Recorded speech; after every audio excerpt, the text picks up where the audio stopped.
Our food choices are so much more than based around what's optimal for health. They're expressions of fears and anxieties and trauma.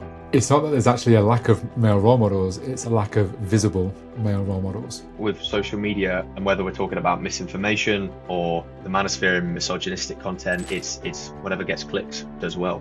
And it does a lot of harm. Good nutrition information doesn't and shouldn't cause anxiety or fear. I've worked with so many clients who've got eating disorders, and as soon as you start to change somebody's relationship with food, it's amazing the difference that can happen. The data is pretty clear that 1 in 4 people with an eating disorder in the UK is a man. And someone's saying, all you need to do is these 3 simple steps to lose 20 kg. Trust your gut that it is wrong. There's a multi-billion pound supplement industry that is pushing some really awful supplements. It's just about money at the end of the day. You want to steer clear of that. Is there anything that particularly sticks out to you which you were surprised by? That has just blown my mind. On today's episode of Minds of Men, I am joined by Joshua Clamp. Now, Josh is a registered nutritionist, an ultra endurance runner, and a men's health champion. And he supports and collaborates with businesses, charities, and individuals to optimize health, well-being, and performance. Josh, good to have you here. It's a real pleasure to be on. Thank you for having me, Christian. Yeah, absolutely. This is something which is really close to my heart. A number of years ago, I used to work as a personal trainer and sports therapist, and the subject of nutrition for me personally and with clients was always a very, very big thing. The way that people fuel themselves, the way that people view their own bodies. And I think most people might have the assumption that men don't think about these things as much as we actually do.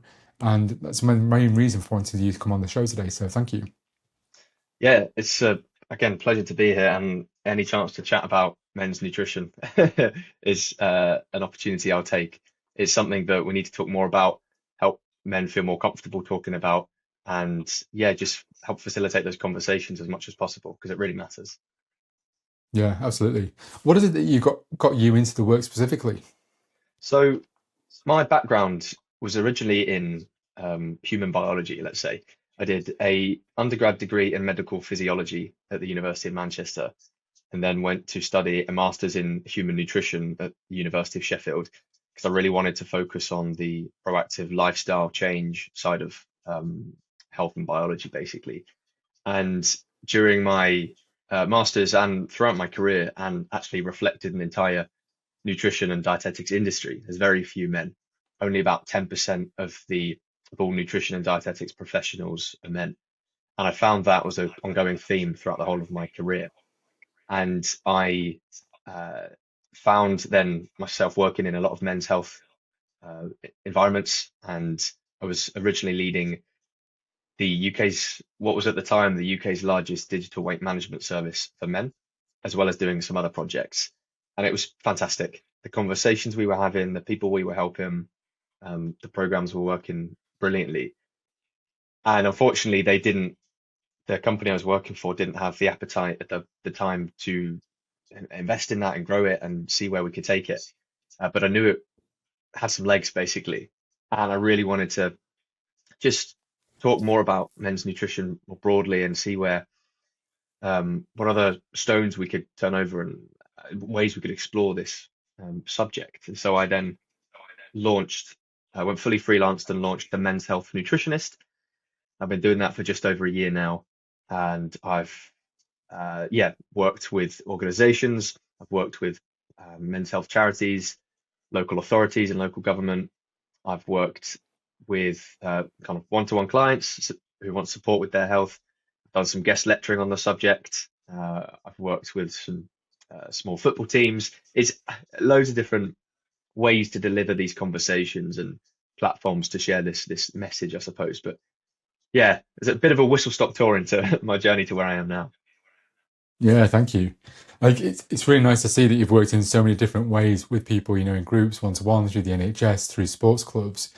Have you noticed any themes that kind of run through all of those at all, or do you notice any nuances that might be unique just to those different settings? I think generally and I suppose this is about nutrition, but it's broadly when I'm talking about men's health as well, there is this narrative or idea that men don't talk about their health, they don't engage as much, which is true, but we've got to understand the reasons for that. And whether we're talking about mental health or nutrition, I suppose, uh, men are very much willing and want to talk about this sort of stuff, but often they don't feel they have the psychological safety, they're not in the right environment, there was stigma or judgment around it, and so they don't. And it's just the way we're expecting men to open up and talk about this sort of stuff is not the way that we actually do. And so it's about a lot of my work is about developing and designing and delivering interventions that are designed to work with men and resonate with men. Because when you create that space, when you create that psychological safety, you have these amazing conversations. I've had proper tough guys cry, and I've had proper um, in-depth conversations and really challenging um, kind of topics we've had to discuss and dive through, whether it's around our body confidence or stress around food or emotional eating. We try and navigate that. And yeah, you have these amazing conversations, and no matter the space or domain I'm working in, I see that as a trend. So that's why I'm very passionate about creating more of these spaces to facilitate more of those conversations. Yeah, amazing. I've found exactly the same thing with the kind of group work and retreats that I've done. It's all about just creating the right environment and then leading from a place, certainly from my perspective, leading from a place of modeled vulnerability and modeled honesty. So not intellectualizing something for men, but actually just speaking about your own experiences of it as well. Yeah, I found that peer influence and peer support are huge challenges and levers to pull when it comes to supporting men's health. So if you're in an environment which is quite macho, there's a lot of toxic culture, there's a lot of stigma, then it's really hard to make change because that social pressure is so strong in a negative direction. However, the flip side of that same coin is that if you create a positive environment where there's connection, there's authenticity, it's a positive, optimistic environment, there's not just social permission to behave in a better way, but actually there's pressure to, and you want to engage and support others. And so that influence of male leadership, male role modeling is so powerful. And I think this is one of the problems as well at the moment is there's loads of great male role models, but they are in the communities, they are in the schools, they are in the charities doing the work. They're not online shouting about what they're doing. But unfortunately, a lot of young men and a lot of men today only see what the guys who are shouting about all this online are doing. And therefore, they're not Yeah. seeing, and there's not this, we need to showcase more of these amazing male role models that are doing some of the great work. Yeah. So it's not that there's actually a lack of male role models, it's a lack of visible male role models. Yeah, big time. Yeah. I think a lot of, Yeah. And that whole thing yeah, of men just don't have identity them. and connection as well. Yeah, Yeah. I yeah, was just going to absolutely. say about it's a big thing just to see people in the space who look like us, have the same kind of lived experience, like religion, culture, skin tone, actually seeing people that we can identify with who we think, okay, this person is not just trying to sell me something or intellectualize something for me. Here's somebody that actually knows about my lived experience and what that looks and feels like, and just the difficulty of speaking up about that.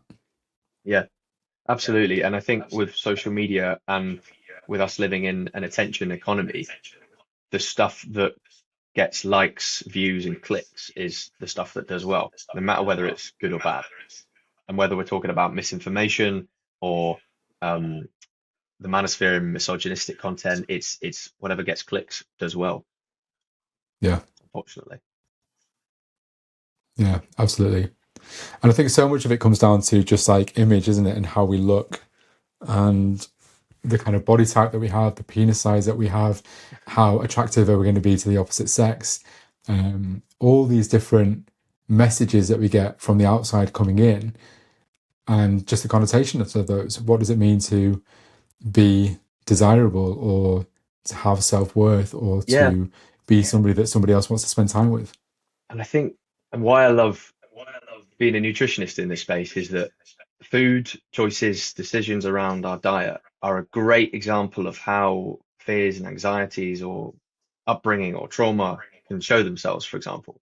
And often we Mm. see food, especially a lot of blokes, we tend to see food as fuel. We see it as the chemicals and nutrients that make it up, and we need to optimize to get the best nutrients for our health in the right amounts, so on and so forth. It's a very linear, straightforward view of food.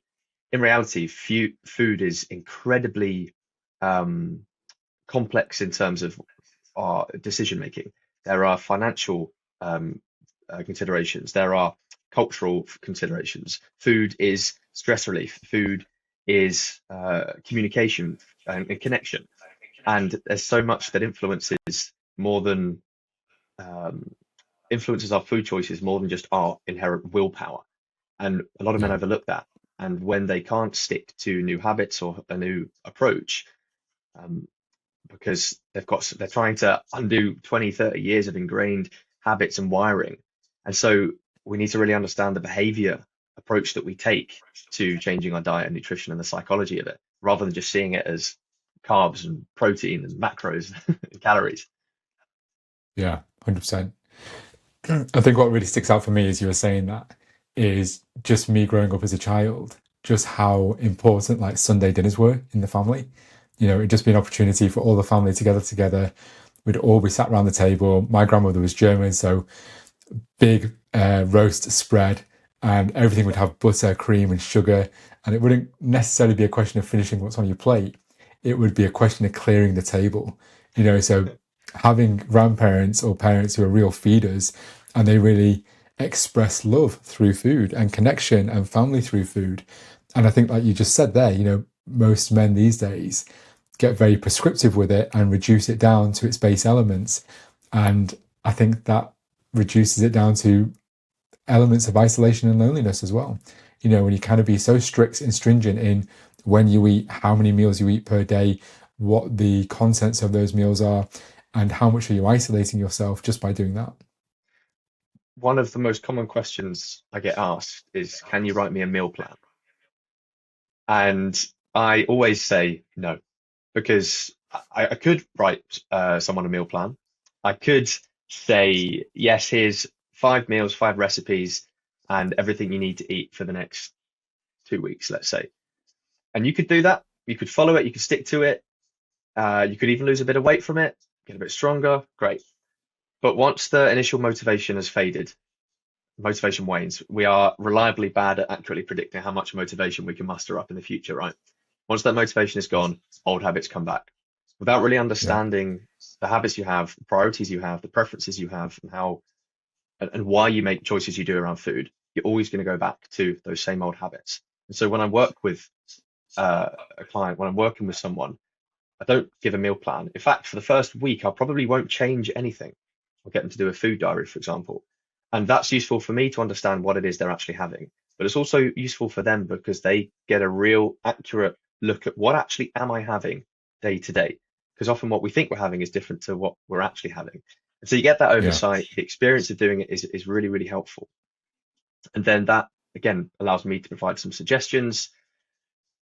But again, we only then after that create 1 or 2 action steps to integrate and build new habits brick by brick into an overall routine and lifestyle that works for them. And if that involves crisps every now and again, or chocolate cake, or a heavy big roast, which I'm a big fan of as well, or even alcohol, whatever it is, that's okay. We don't need to cut it out. We just need to find what are we having that we don't need, that isn't fulfilling a social role or a mental health role or a stress management role, and just manage yeah, that carefully and intentionally. yeah, 100%.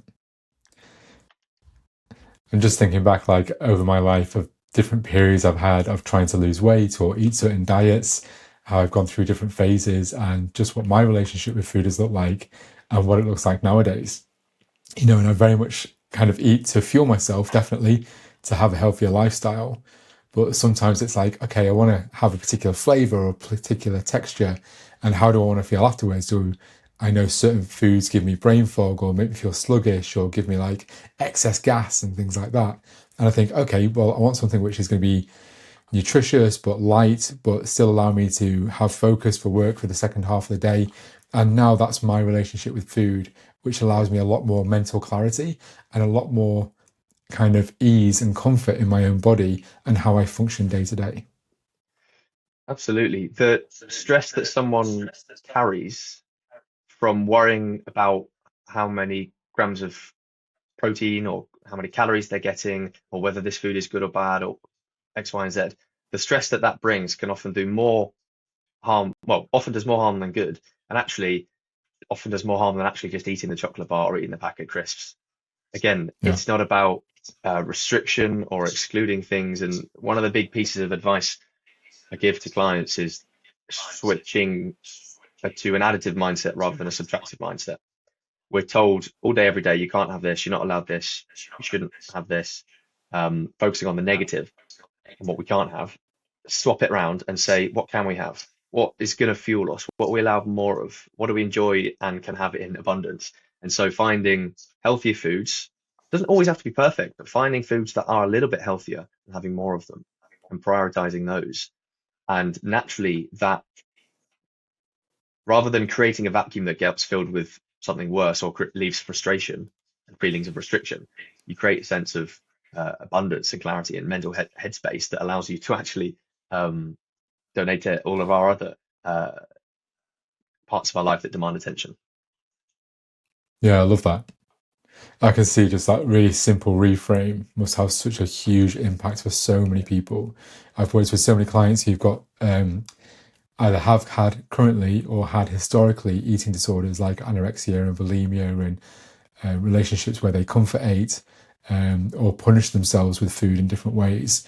And as soon as you start to change somebody's relationship with food, it's amazing the difference that can happen both physically, emotionally, mentally, and just how they feel in themselves and how they start socializing as well.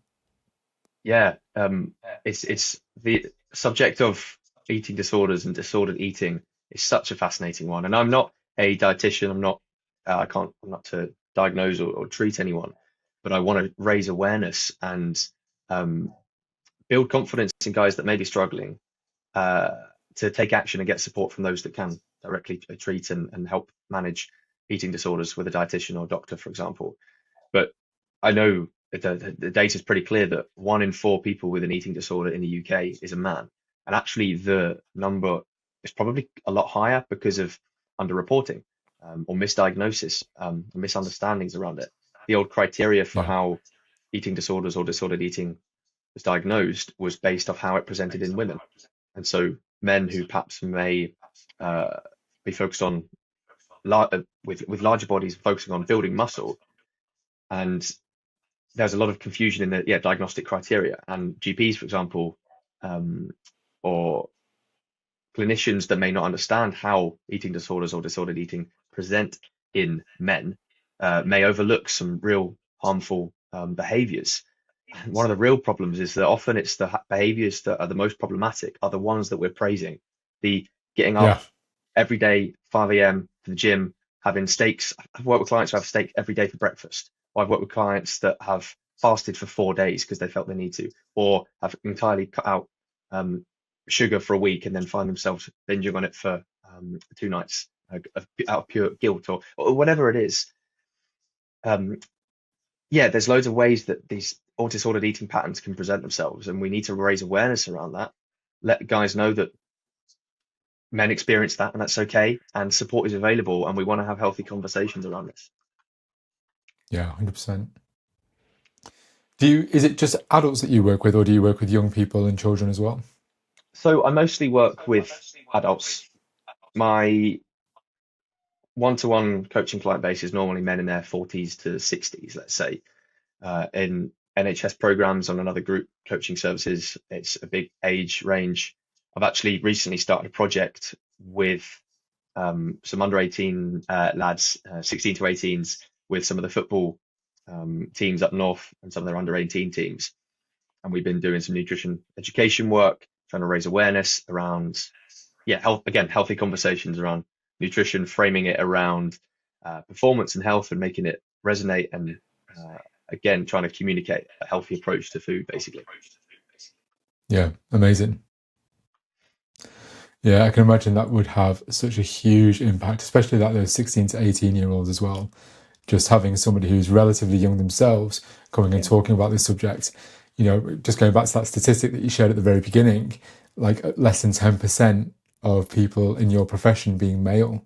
Like that's mind-boggling. It was the same when I was training to be a counselor and psychotherapist, less than 25% of therapists being male. Yeah. What's it like to not have that kind of demographic there to support you? And I think naturally gap in the support available has come out of the fact that most nutritionists and dietitians, being women with a lived experience of being a woman, will want to support women, and it has left a deficit or gap or opportunity to provide that support for young men, which is often unfortunately filled by personal trainers that haven't necessarily got the right nutrition education or background, or nutrition experts online that have done a 2-day course and think they can support someone with these issues, for example. But yeah, and I think interestingly, in the young adult, in terms of men, nutrition space, one of the really interesting, I suppose, topics or focuses of my work at the moment is looking at meat consumption and meat intake among 16 to 24-year-olds, because they're the demographic whose meat intake is increasing the fastest out of all ages, out of all populations. And I think that's something we want to be um, paying attention to, because meat isn't bad. I eat meat. We just want to make sure we're having the right amounts uh, and having a healthy balance overall diet. This is not about extremes. This is not about cutting or Yeah. anything out. But there are a lot of young men who are seeing content online which is promoting carnivore diet, which is promoting having butter for breakfast, like sticks of butter for breakfast. It's having 20 Yeah. eggs in a day, and that's an extreme, really unhealthy and harmful narrative, and for health outcomes as well, physically and psychologically. And so, yeah, just trying to pay a bit more attention to that and understand that, and its link with, I suppose, masculinity and meat as in those narratives as well. Yeah, very much so. Yeah, like I really feel that. And what you said before about, eating steak for breakfast or just eating raw liver and all Yeah, these different trends or hype or sensationalism that you see out there on the internet. And like you said, it's really fueling, boys and men of all ages to think, oh, yeah, I must be doing this because here's a guy that you see online who looks super masculine, looks strong, has great hair, like has like money, lifestyle. And they just think, oh, well, all of these must equate to being like him. yeah. Literally, all it takes is a shirtless Jack dude in the supermarket saying you shouldn't eat this, you should eat this, you must be doing this, and it can get millions of likes. And it has Yeah. absolutely no basis in the evidence, and it's completely taken out of context and completely overlooks the nuance, and it does a lot of harm. But yeah, that's why it's great to see more evidence-based nutrition and evidence-based male nutrition content creators putting some fantastic stuff out there. Because again, Mhm. I think naturally a young lad is gonna feel that the advice coming from another guy perhaps is a bit more relevant or tailored naturally to him, and they're going to engage with it a bit more. Yeah. I Yeah, find absolutely. in the online content space, when it comes to nutrition information or misinformation, you've got what I like to refer to as pumpkin spice wellness on one side, which has your pumpkin spice lattes, all your yoga mats, and it's a little bit the narrative perhaps resonates more with women. And again, there's some good evidence in there, but there's a lot of awful misinformation and horrible diet culture and so on and so forth. On the other side, you've got the bro science macho carnivore diet content stream. And unfortunately, there's Mm. not a lot of guys who exist in the middle where it's just balanced nutrition advice. But unfortunately, that doesn't sell, it doesn't get attention, doesn't get clicks. Whereas the extreme um, diets like eating liver, eating testicles, all that rubbish, that gets attention, that gets Ugh. clicks. Yeah. Ugh. God, that absolutely turns my stomach just the idea of that. Like I saw I a, actually got tricked once into eating a sheep's testicle at a barbecue when I was living in the Lake District, and I was absolutely mortified. oh I couldn't gosh, believe it. how'd you get tricked Yeah. into that? Was it a meatball? Oh, Told you. it was this massive barbecue that was going on at this farm to like celebrate like the harvest, and this guy came around with this huge platter of meat. And he said, "Oh, try one of these medallions," and it was like this slice, and I tasted it, and I thought, "That's not right," and it was like it tasted like kind of wet courgette, and it was just absolutely hanging. And Oh, I was not impressed with the guy that served it to me, and he was absolutely no, laughing his head off afterwards. I bet he was. Uh, but no, there's no way that you could try and convince me to eat that though. Ugh. No. Unfortunately not. Yeah, yeah. But what do you notice? You've got all these different diets which are out there and these prescriptions that people are selling, like you said, all these influencers. What about how situational and nuanced it is for individuals, like based on height or weight or culture or religion, like all these different factors that kind of come into play, and we just think it's this one size fits all, just thinking about how our body responds to wheat or dairy or, animal produce or non-animal produce. Like I recognize, and I have over most of my adult life, what I have sensitivities to, what kind of interferes with my digestion, what affects my brain and cognitive function. But how much does that change as we kind of grow up? Because I used to like foods as a kid Mm. and not like foods as a kid, and then I really like them as an adult. And it's funny how things change in the body. I used to hate coffee, olives, red wine, and now I'm a coffee snob. And taste buds naturally and preferences naturally change on a biological level in terms of your taste buds. Your gut microbiome changes as you age, but also, I suppose, psychologically, our preferences, of course, are naturally going to change as we get older. The things you liked in terms of maybe exercise or hobbies 5, 10 years ago are different to what you like now. And food preferences can change massively as well, and that's okay. But often we do see it such a strict, restrictive, linear way, and we're not willing to try new things because, yeah, 101 factors, but we often kind of stuck in our way sometimes. And just trying new things, giving it a go, being open-minded to it. If you don't like it, that's fine. You don't have to have it again. Or if you find that something may be causing a problem, maybe it's a certain type of food that you sometimes have a bit of a reaction to or don't feel great, maybe bloated afterwards, try and maybe remove that and sub it with something else. But we don't take that approach of intentional experimental change. We go on diets, change everything overnight. Maybe we feel better because of it, we're eating healthier, but actually it's not sustainable. And then we end up going back to those old habits and behaviors, and then the old symptoms come back. So actually, we need to take this slow, intentional approach where we're changing things one by one to understand what the culprit, what the factor may be, or trying one thing at a time. Again, so it feels sustainable and manageable and enjoyable. Yeah, yeah, absolutely. And like you said, once you change everything at once, you're not able to kind of separate it out and see what was having what effect on the body. Yeah, and actually, this is a really interesting point because a lot of content online is framed as I changed this thing and I felt better and I felt this thing.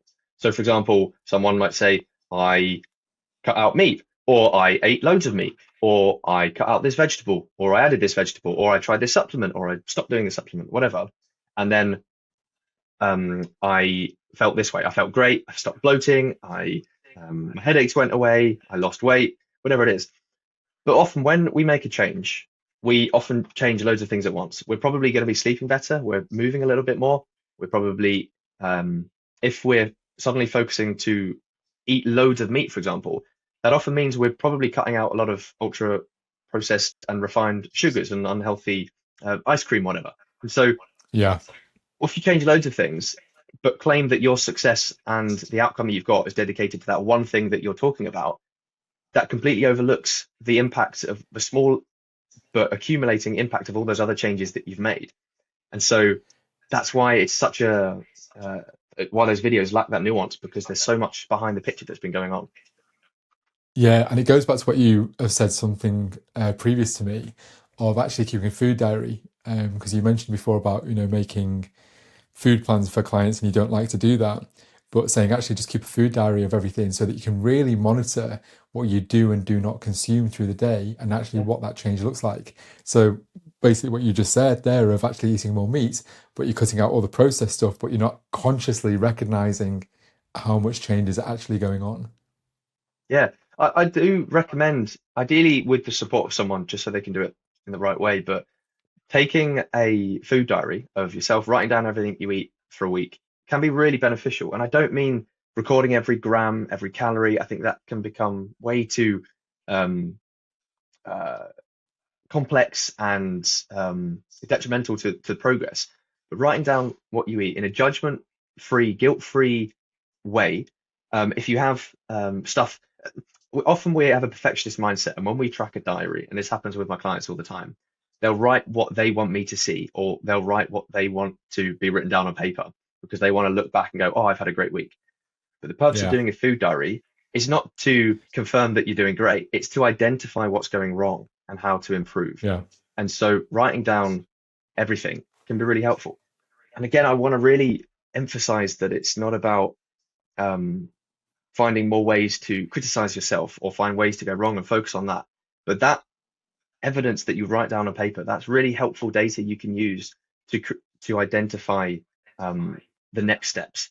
And you can even tie it down or link it with what exercise you're doing and how you're feeling. If you know the timing of your food and your exercise and your energy, you can start to identify patterns that slipped under the radar previously. And so writing that data down on paper gives you that objective, almost third person view of it that you can then Yeah. use to make some smarter choices going forward. Yeah. Amazing. And if somebody did want to work with someone on this, like how would they go about it? I mean, you said that you work with sports clubs in the NHS, privately with clients. How would somebody go about finding a way to work with a nutritionist? So there's loads of ways. There's loads of great nutritionists online. The key thing to look out for is registered nutritionist or associate registered nutritionist. So a bit of a background to this. You've got dietitians who are, I suppose, regulated clinical experts. You have to do 2 years clinical experience in hospital, for example, and that is a protected title, very highly regulated and very well experienced. And so working with a dietitian is a fantastic approach as well. I suppose technically below that, although it's not always directly tiered like this, but you have nutritionists, which is not a protected or regulated term. And so you can do a 2-day course and call yourself a nutritionist, or you can do even a PhD or a master's like myself, or an undergraduate degree, and have a lot more training and evidence behind you, but you get the same title. And so that's why the Association for Nutrition in the UK created this registration, basically this UK-wide register of registered nutritionists. And so that is a seal of confidence, or a mark of confidence that they have a sufficient training and they're going to give you good advice. So looking for a registered nutritionist or dietitians, you can look online. There's loads on Instagram as well. I think those are the key signs to look out for. And just message them saying that this is what I'm struggling with. How do you work? How much are you? If obviously that's going to be a factor. And what would this look like? What can I expect from a program? And I think it's worth asking the question, definitely, because, and to be honest, most of the clients that come to me have previously had a PT who has given them some nutrition advice, but it hasn't, I suppose, worked or sat right with them. And so if food, or maybe your weight, or your relationship with food, for example, or confidence around what to eat, or knowledge around what's healthy and what's not, if those are the issues you're focusing on, I really would seek out support from a nutritionist or dietitian. Yeah, amazing. Thank you for that. Makes a big difference, doesn't it? Did you ever work with a nutritionist yourself when you were getting into this? No, I didn't actually. And interestingly, when you ask nutritionists or dietitians why they got into the space, there's always an interesting story and there's a reason. But I remember finding the whole nutrition space absolutely fascinating. And I look back at my early days of a nutritionist and the advice that I was given, what I was looking at online, the books I was reading. I look back at that now and go, wow, that was a load of rubbish. But I really believed it. And everyone goes on this journey in nutrition that you start to realize that food really matters and you have agency and control over it, and that there's a load of um, uh, it's a difficult subject to navigate, but you want to take agency and control over that. I'm trying to remember what it's called. It's a graph where how much you realize you know changes. What's it called? I'm going to kick myself afterwards. I'm not Like a getting bell it. curve? Yeah. So when you start learning about something, you realize you don't know much. When you learn a little bit more, you think you know loads, and then you learn a little bit more and you realize you know nothing at all. And there's a lot of nutrition experts online nowadays who have learned a little bit. They've realized nutrition is a really interesting subject and it's important for their health. They've done loads of research online, and then perhaps they're sharing misinformation as well because they don't realize that there's a lot more going on. And I was in that space Yeah, exactly. I would believe all sorts of rubbish that I don't believe now, but I understand why I believed it because it was so convincing at the time and it was interesting and it was fascinating and it worked with my self-development goals. Whereas now, 6, 7, 8 years on, I've realized there's so much more to it than that. And only having yeah, been in this space do I feel really confident and comfortable supporting someone with their nutrition. yeah, amazing. I can remember back in high school, like doing food tech, and just, God, this would have been back in the 90s. Just what we used to get taught then, just about different types of fats, saturated fats, polyunsaturated fats, margarine spreads, these different types of Olivio spread that would come out. And like my teacher saying, oh, yeah, these are the best ones to go with. And then just a couple of years later after that, it was like, no, those were like the worst ones. And actually going for like, full fat or X, Y, and Z actually is much easier for your body to metabolize. And just recognizing the speed with which things can change in the health Mm, sector, whether it's food or exercise or yeah. mental health, the advice and the research is constantly changing and constantly updating.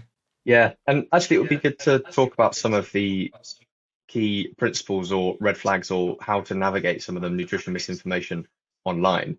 I just want to say Yeah, please quickly, do. it's the Dunning-Kruger effect. It was on the tip of my tongue. I've just Googled it. If you Google the Dunning-Kruger effect, it shows you this illustration of how knowledge and confidence of a subject changes over time. Fascinating. And most people who are putting out advice online about nutrition that sounds too good to be true, or sounds like it could be wrong, or sounds, or they're selling supplements, or like directly, or um, whatever it might be, they're often at that point where they've started to learn. They know a fair amount, but they think they know more than they do, to put it very Yeah. bluntly. That's a good way to Yeah, recognize we'll it. put a But link at the end of this video as well. okay, fantastic. But yeah, in terms of principles of navigating social media online, there are some clear red flags to look out for. Uh, one of them is the tone and language that's being used.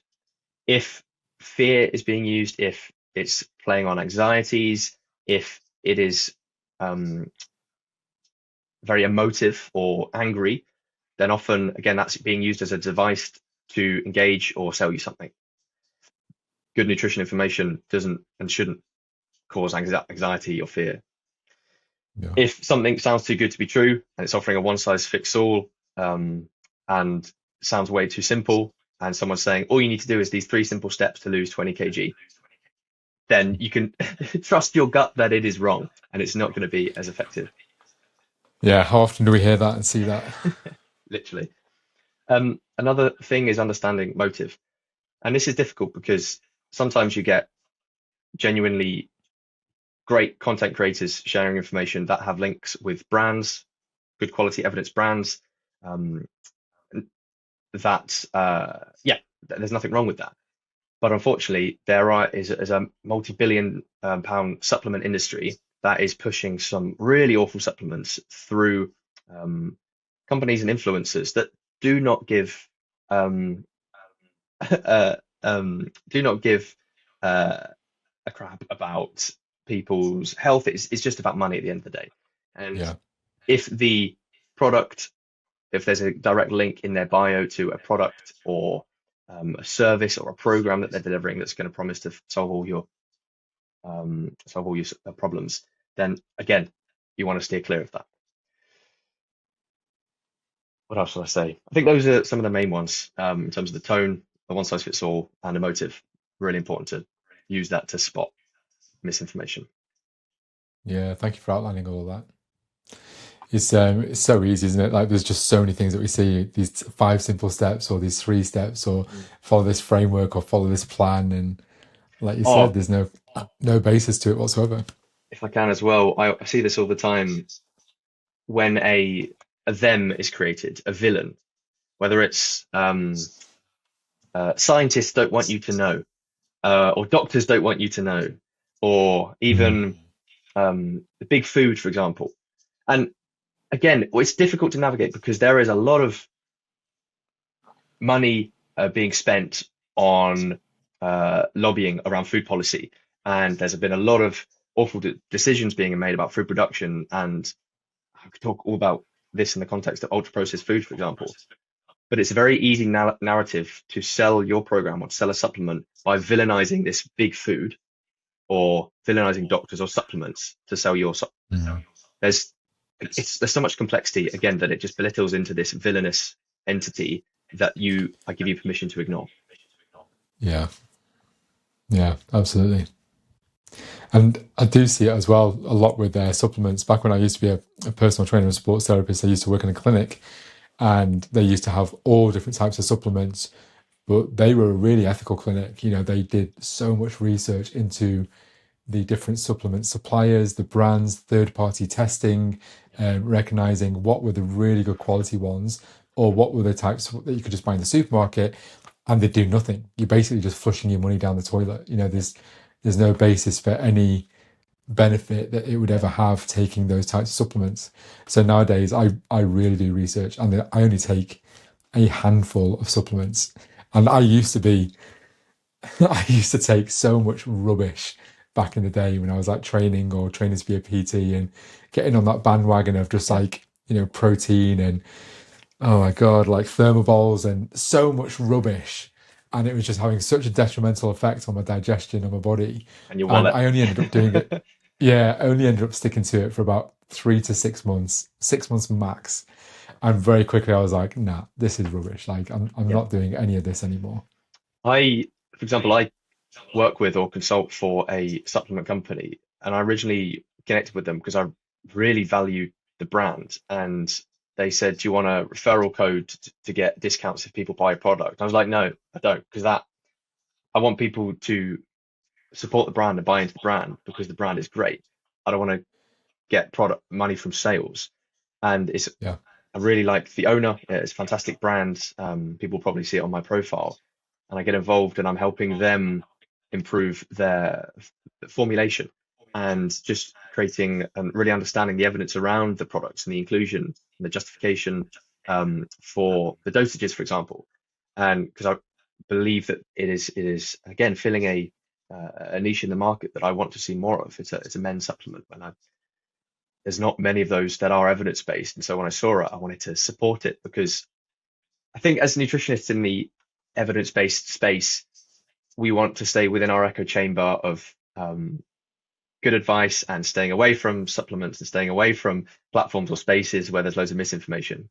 But actually, that's Yeah. where people are. That's where people's behaviors are. That's what people are buying. And we need to go into those spaces and improve them and bring rationality to them rather than, again, staying in our happy little echo chamber of this is good, this is right, and everyone's doing this when we know people aren't doing that. Does that make sense? Yeah, it does make sense. Absolutely.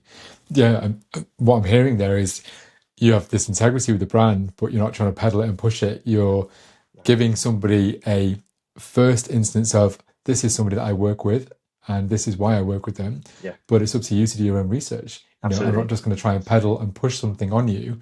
It's up to all of us to be critical thinkers and really question what are the motives, like you said, how somebody's peddling something, what's the research that backs it up, and then testing out different products for ourselves and seeing what really has benefit to us and what resonates with us. Yeah, yeah. And it is difficult because deciding on what I work with and how I spend my time as a nutritionist, I want to make sure that that integrity stays central. And I get asked by all different, whether it's food brands or supplement brands or various organizations within the nutrition space for support and advice. And I want to get involved with some of it, because it looks cool or it's exciting, but it may kind of question, it may be seen from the outside as questionable, or it's really difficult sometimes to navigate how to spend my time and who I work with and what image and what that says about my role as a nutritionist, um, Yeah. and my balance. So yeah, it's a really interesting space to be, and especially in the men's nutrition space because there aren't many male nutritionists or dietitians. I think I hope to see more of us popping up and more conversations, healthy conversations around this moving forward. Yeah, absolutely. Yeah. Is there anything that particularly sticks out to you which you were surprised by and hadn't expected getting into this work? That's a really interesting question.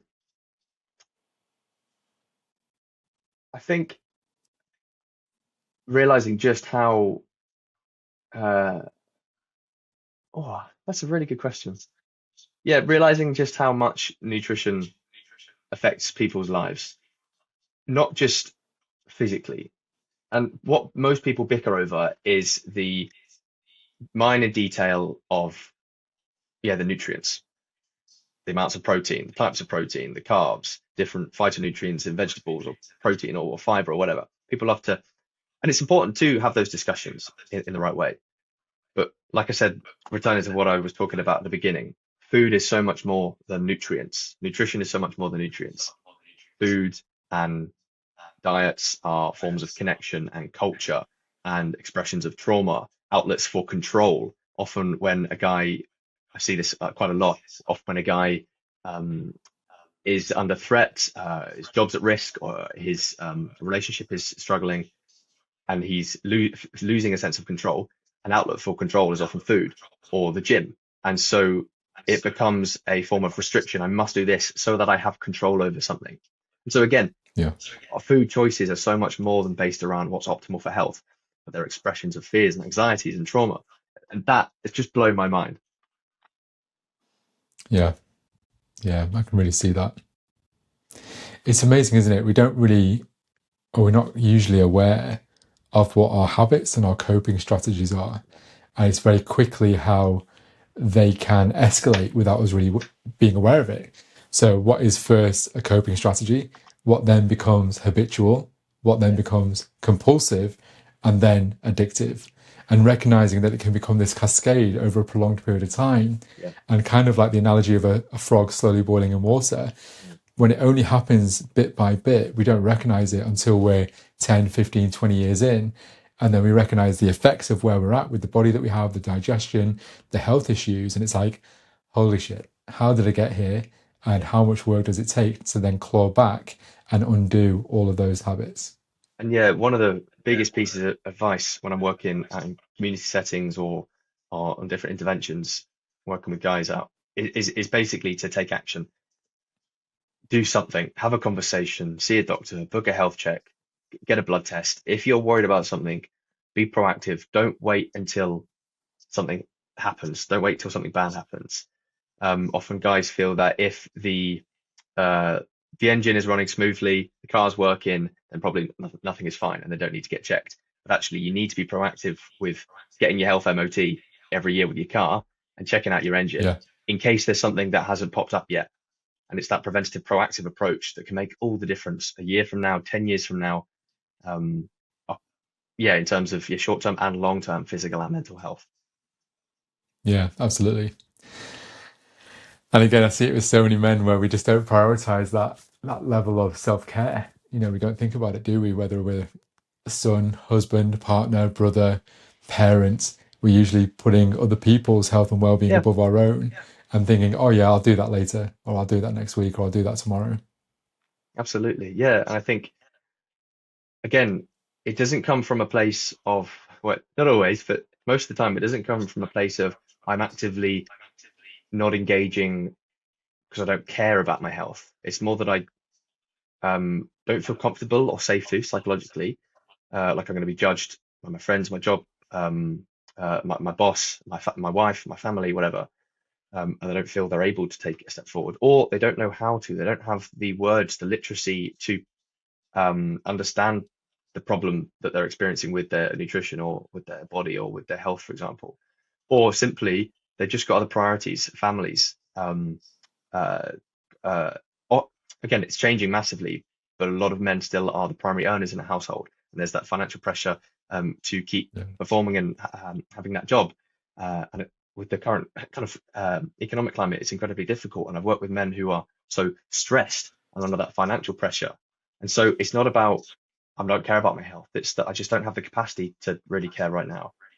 But the solution to that is to realize that it doesn't have to be complicated, it doesn't have to be complex or expensive. Small steps that compound and accumulate can make a huge difference, but you've got to start with something. Yeah, 100%. And I think it's really worthwhile touching upon that as well.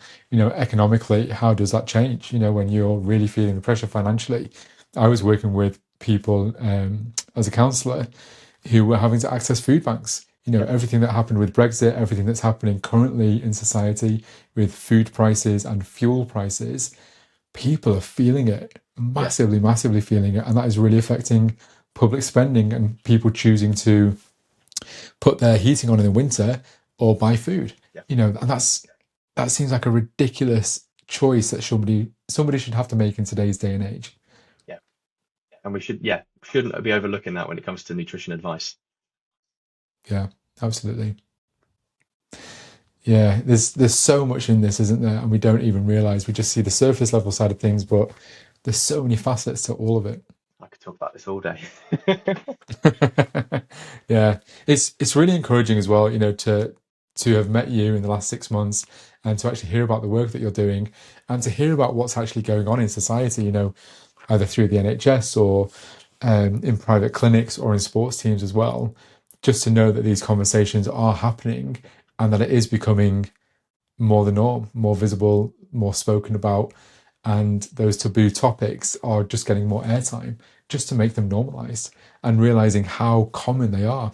And that's Yeah. something that always surprises men that I work with is just the commonality of a shared experience.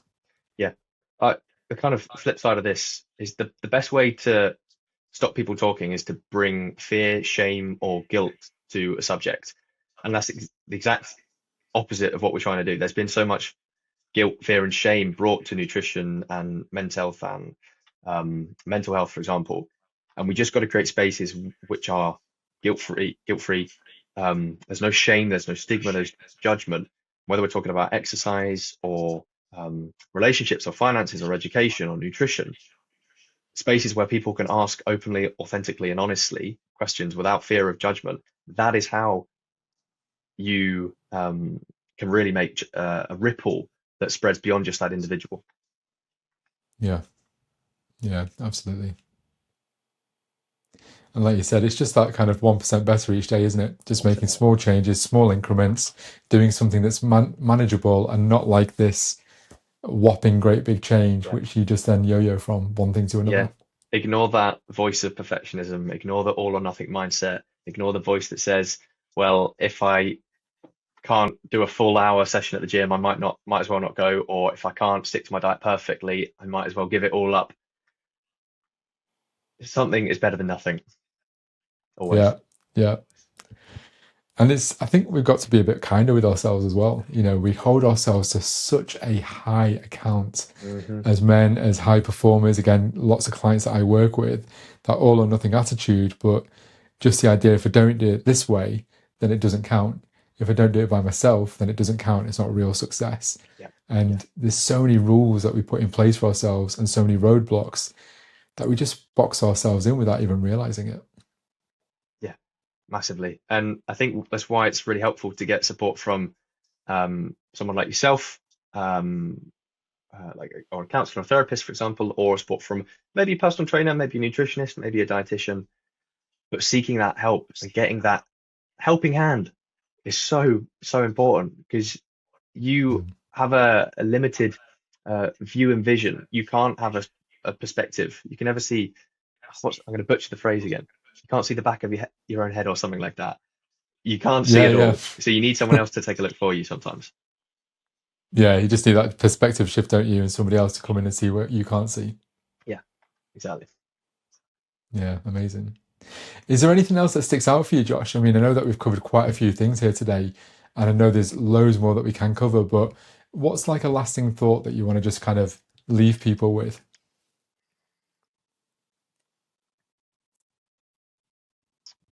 Um, I think one of the best, and I mean, you'll be an advocate for this as well. One of the best things we can do for our own physical, mental health and well-being is help others. I know it sounds cliche, I know it sounds cheesy, but when we're so focused on me, myself, and I, sometimes understandably, but trying to take a step back and realize what is the impact of my choices on my kids, on my partner, on my family, on my colleagues, on my team, on my community? What impact am I actually having? And am I okay with that? If it's a good or bad impact, could I be doing more? Do I need to be doing more? And we are social creatures through and through. And Yeah. that, and really listening to that and understanding how much joy and purpose and fulfillment can come from the impact that we have intentionally on those around us is really important. So again, it's about my work is understanding and changing nutrition beliefs and habits, but it's about the people around the people around the people I'm supporting through creating a ripple effect of creating that nutrition and health literacy, that supporting their physical and mental health, so they have a larger capacity to think about and support others as well. Yeah. Yeah, beautiful. Really love that. Really love that. Well, Josh, thank you so much for being a guest on today. And what we're going to do is we're going to link to your website, your LinkedIn, your Instagram profile. So make sure that people can actually get in contact with you and see the amazing work that you're doing. And if there's any other links that you've told us about in this session today, we'll make sure that we put those in as well. Fantastic, Christian. Thank you so much. Yeah, you're welcome. Thank you.